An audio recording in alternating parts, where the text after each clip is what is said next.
Hello everyone, this is Yana Smakula. Welcome back to the Pinkfresh Studio YouTube channel.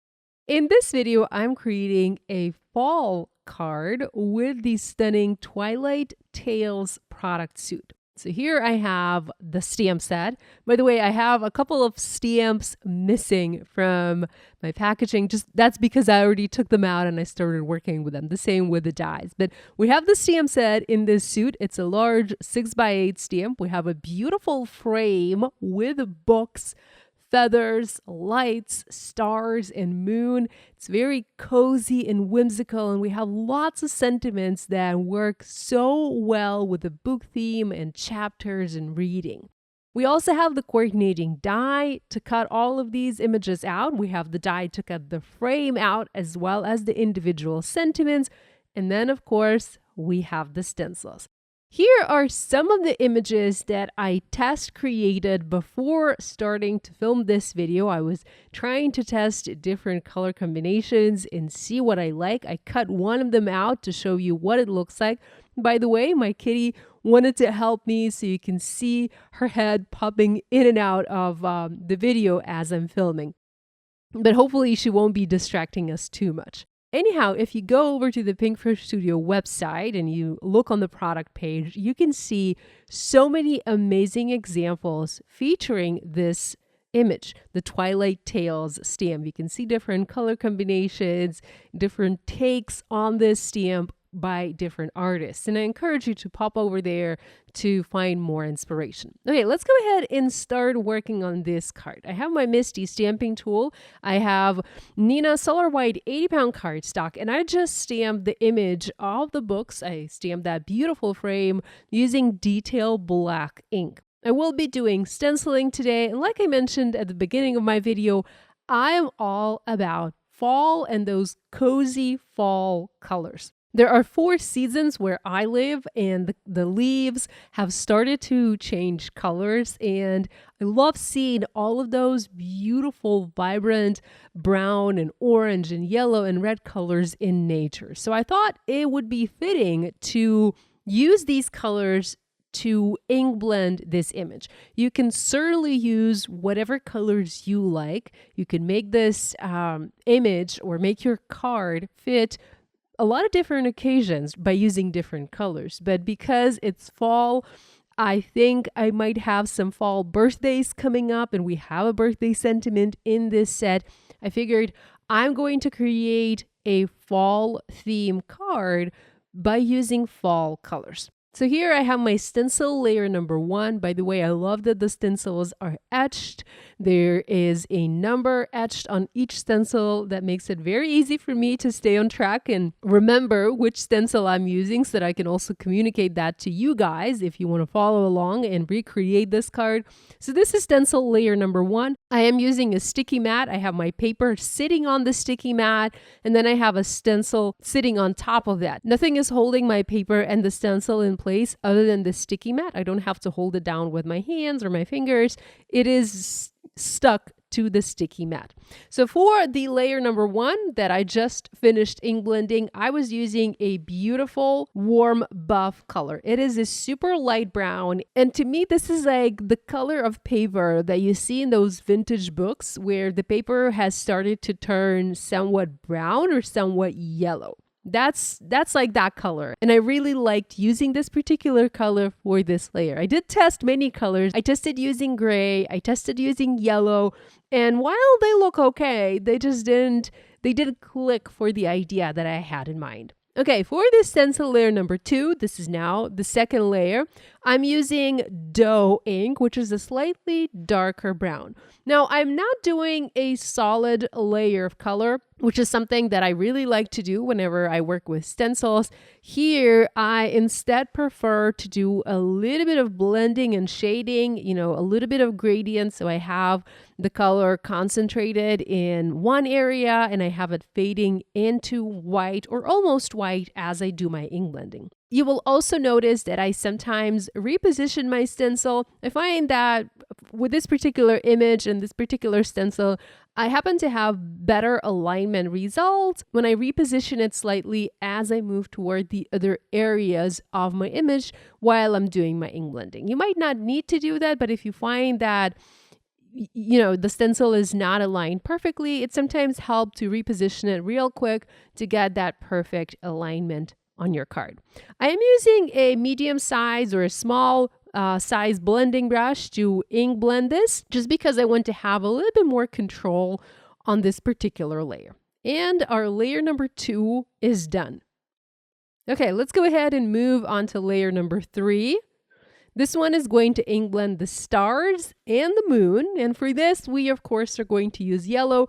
I decided to go with a very warm and vibrant yellow. So this is Marigold. I feel this is super fitting for my fall theme. For this layer, I have switched to a large blending brush, and you can see that the blending now goes a lot quicker. And that's usually the case. If you're blending with a small blending brush, it takes longer, but you have more control.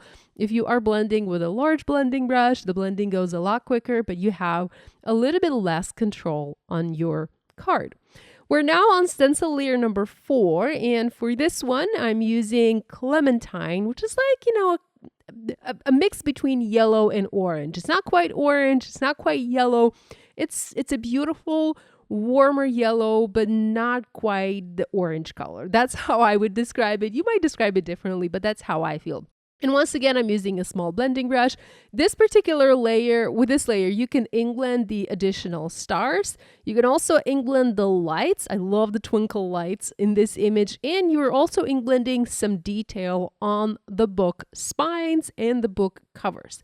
If you want to be really creative, you can use a smaller detail blending brush and even do different colors of ink and ink blend those, different sections, different images using different colors. For example, you can have the lights ink blended using a whole bunch of different colors and have each light be a different color if you want.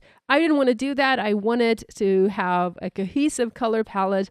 So I'm just using one color for this layer. And take a look. It's just gorgeous. I'm loving how this is all coming together. Okay, we're now on stencil layer number 5.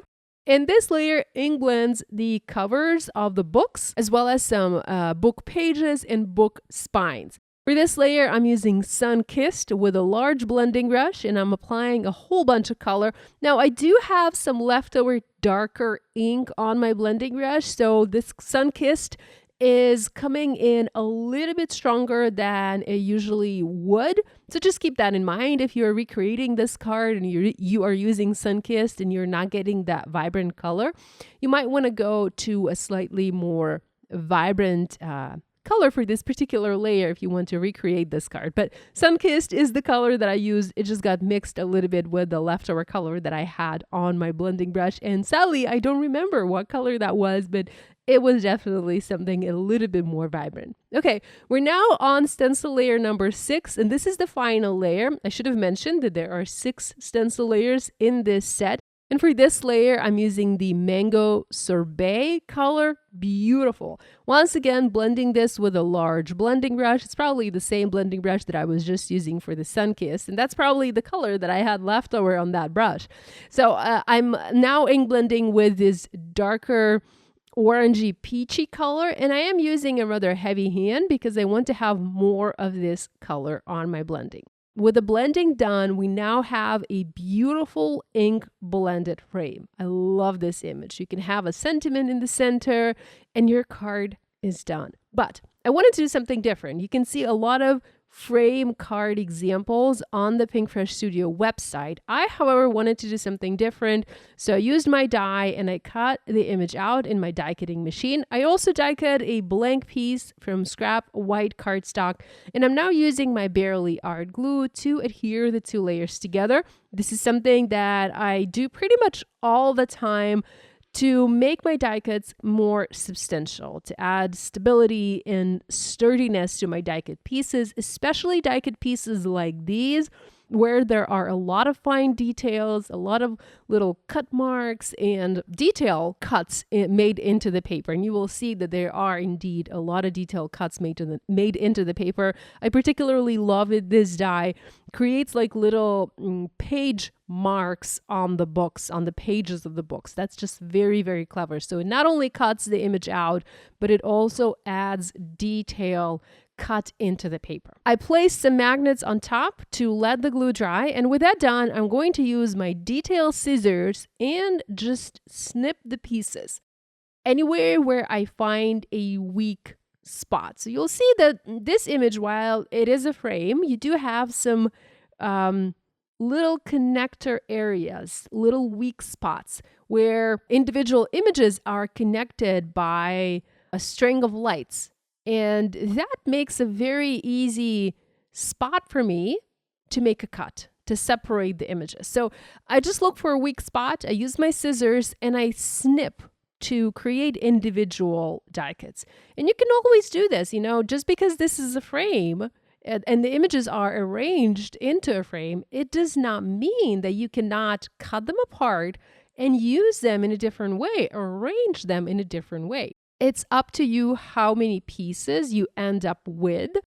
I tried not to do too many cuts, especially where it meant having to cut around a larger image, because I do have that nice cut created by a die, and I wanted to preserve that.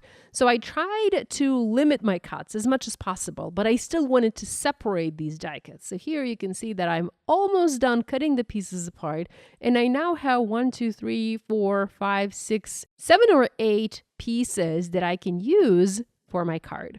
Now, because I have so many pieces, I can now make more than one card. In fact, I ended up making 4 cards, not with these die cuts. With these die cuts, I made 2. I did make 2 additional before I started filming this video. So I ended up being able to make 2 cards using 1 frame. Here I have a white card base. This is a side folding card made from white cardstock. It's an A2 card. So this measures 4 1/4 by 5.5 inches.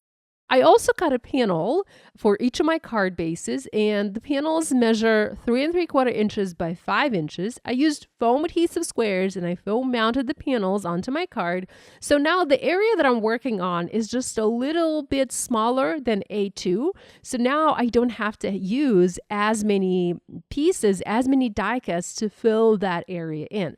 I also stamped a sentiment for each of my cards, and I cut them out using the coordinating die. I used the detail black ink to do my sentiment stamping, and my sentiments read, "Wishing you a birthday full of magical chapters." Yay, I always need more birthday cards. "You add magic to every chapter of my life." That's a beautiful sentiment that you can give to a loved one. "The world is your book. Go fill it with adventures." That's a very cool sentiment. And then we have "Thank you for being a part of my story." Another beautiful sentiment. It's a very heartwarming sentiment. I used foam adhesive squares, and I simply foam mounted all of the pieces onto my background. I love to do this. Basically, I cut the frames apart, I created individual pieces, and I changed the arrangement of those pieces on my cards. I also filled the backgrounds of my card with some silver gems. I felt like I had a whole bunch of empty spaces there, and I needed to fill those in with something, and the silver gems worked perfectly here. So here's a look at the 4 cards I have for you today, created with the Twilight Tales product suite from Pinkfresh Studio. I hope you feel inspired to create. Thanks so much for joining me today. Love you guys, and I'll see you again next time.